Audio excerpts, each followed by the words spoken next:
I don't want to film this video. I really thought about throwing this whole video into the trash, basically. So I've spent a couple of days deciding whether I would post this video or just trash the whole thing. At this point, I would really prefer to forget that this entire situation happened to me. 1 week ago, as of today, I had posted about my skin being the clearest it's ever been. I recently posted my skincare routine, which was working beautifully for me. I'm just so happy with the results. As somebody who has dealt with adult acne for years, it's been a real struggle. Somewhere along the way, I got a horrible idea that actually nobody asked me to do. Nobody asked for this. I just thought it could potentially be fun, and that was that I decided to review Wet n Wild's new skincare. So Wet n Wild released this pump collection. You may have seen some beauty bloggers review it. Actually, I've found very few people who have reviewed it who haven't received it in PR, but I thought it was exciting. I thought it was exciting because I'm into fitness. I love Cassie, I love Blogilates, so this collection appealed to me greatly. Now, I tried to buy it from Ulta, but I guess Ulta doesn't carry it, so I ended up ordering it through the Wet n Wild website. I made a $50 order. $10 of which I actually love. Let me go ahead and get this out of the way. I think the makeup part of this collection, it's actually great. I'm wearing the lip balm. The blush is really nice. I wish I'd bought more of this. But instead I decided to buy the skincare, which had absolutely no reviews because I was buying this so early on. But I had faith in Wet n Wild. Again, I really love their makeup. I love what they stand for. They have really interesting programs. They're cruelty-free. I love them. I love them. So I thought, you know, what could go wrong? Well, a lot can go wrong, apparently. Now, if you know my channel, then you know that I do 2-week trials of products. This is the first time that I've ever attempted to do a 2-week trial and canceled it. I've never done this before. I've always pushed through, but quite frankly, the response from my skin is screaming, stop these products and trash them right now. I feel like you need another piece of information to understand this. And by the way, my skin is completely bare, so you can see how bad it is. I haven't been using any other products except for Tony Moly's sheet masks, which ironically I blamed on Instagram. I was like, I think these are breaking me out because I really initially didn't ever want it to be these products. Unfortunately, you can't always have things work the way you want them to. Have you ever dated somebody who just turns out to be a total POS and you don't want to accept it, but then finally you do? That's kind of like, that's harsh, I admit, but it's kind of how I feel. Like right now I just want to sit in bed, eat chocolates, and text Wet n Wild, I can't believe you did this to me, I feel so betrayed, I loved you so much. Let's go over the products. I don't hate them all. I just think there's basically 2 that you need to be aware of. Before you buy anything from this collection, please watch especially the end of this video so you know. Now, you know, legal disclaimers and whatnot, this is my experience, my opinion, things could go differently for you, but I would really and truly, especially with these products, recommend you ask your dermatologist first. Anyone want to ask Dr. Dre her opinion on these products? I would love to know it. I'm pretty sure I already do, but I'm going to start on a real positive note here and tell you I really like the Do the Spritz spray. This is really nice. It's got a great mist on it. Wet n Wild does makeup fantastically well. They really do. They are excellent at makeup, sometimes better than high-end. So there's really nothing in me that's surprised that I love this. It's amazing. So no regrets on that at all. Let's talk about the cleansers next.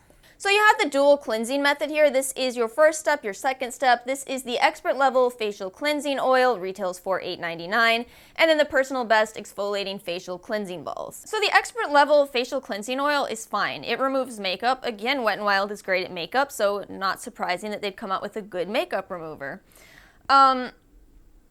However, I do think it's pricey for the amount you get. And this is something I've noticed with a lot of drugstore products.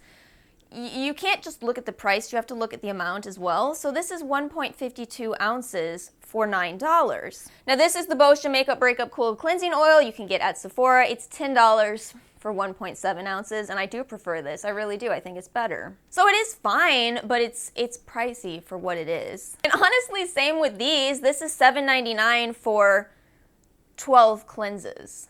So $8 for not even a week's supply of washing your face. So what this is it comes in this little container. You get these little balls, okay?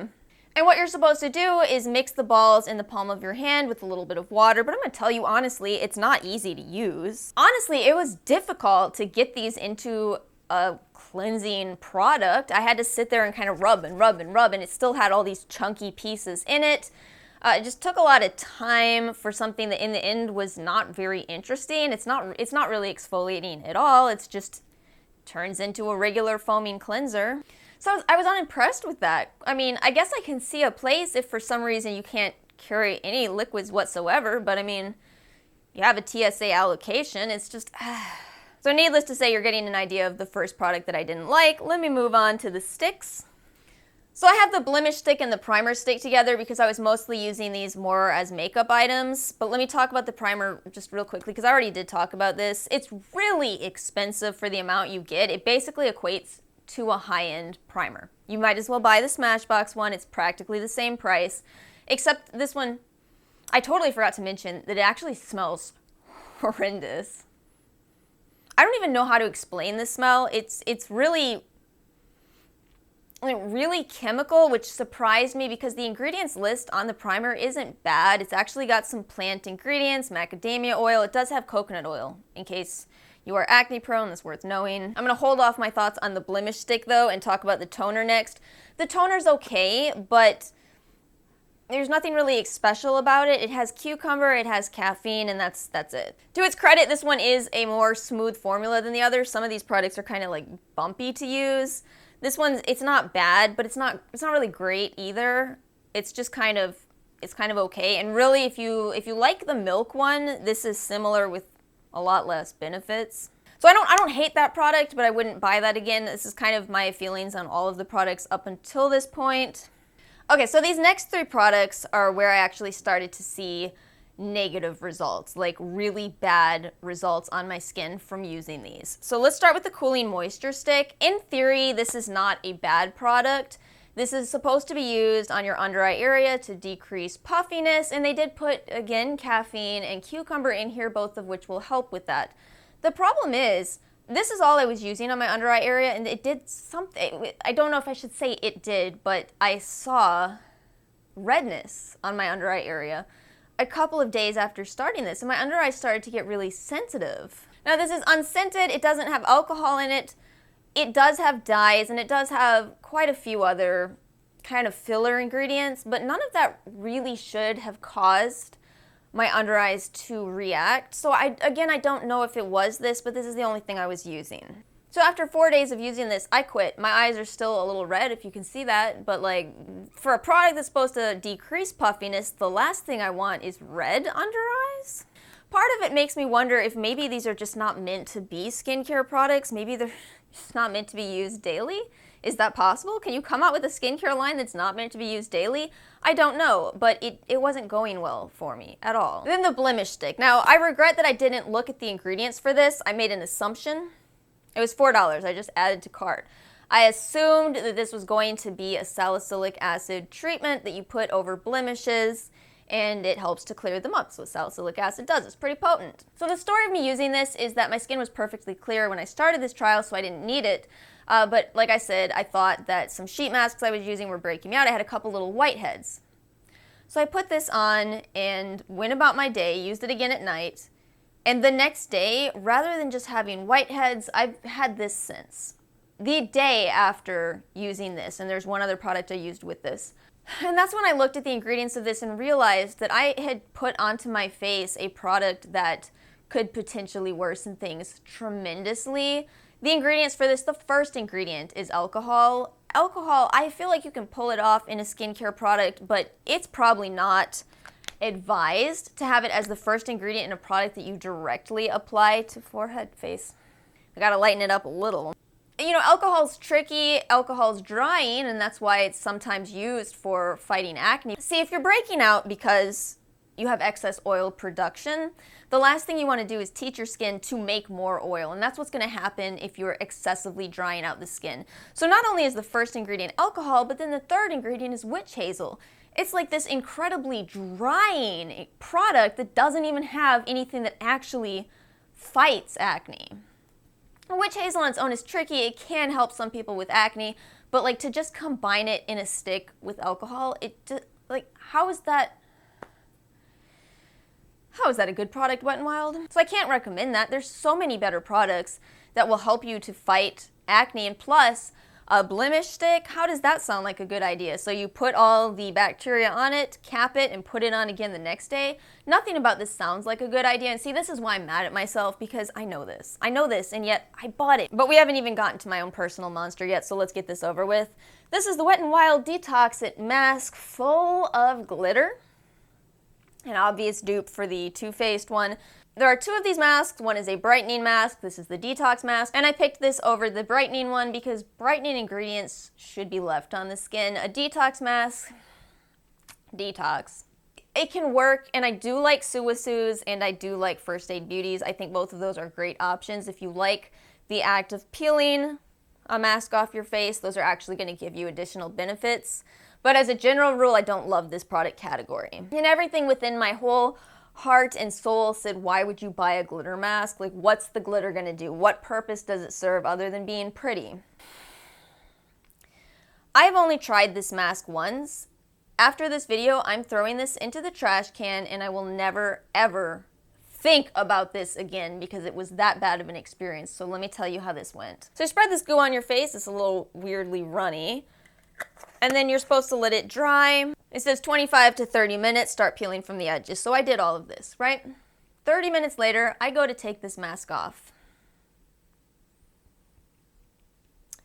The parts of it that I was able to get off were incredibly painful to remove. It was as if this mask had melded to my skin, as if it was trying to become one with my skin. It was really painful. It was really and truly painful attempting to take this mask off, and I will link another person's video that I wish desperately I had watched before I even tried this mask because she shows how hard it is. A little YouTuber, she did a good job on this video, I'll link her. 10 minutes of peeling later, I still had this mask on. I could not get it off. So at this point, I'm like, I give up. It's not gonna peel off. I'm just gonna get in the bathtub expecting, the mask to come off everywhere, and I'm going to start scrubbing with my heavy exfoliants. You should be careful with physical exfoliants. I try not to use them too often. They can be very harsh, but I was pretty desperate at this point. So, I'm scrubbing. It hurts. It hurts to scrub this hard, but I'm trying to get this mask off. So I step out of the bathtub, look in the mirror. This stinking mask is still on my face. I try this whole exfoliating routine again. I'm sitting there looking in the mirror, scrubbing and scrubbing and scrubbing, watching my face turn beet red, and the mask is still there. So this is a total of almost an hour from the point at which I'd started applying this mask. I am over it. I am so over this stinking mask. I go into the kitchen, this is so embarrassing. I grab a butter knife out of the drawer and I start scraping this mask off my face with a butter knife. I don't think I need to explain why this is a bad idea. This worked. It did take the mask off, but my face was beet red and it's not been the same since.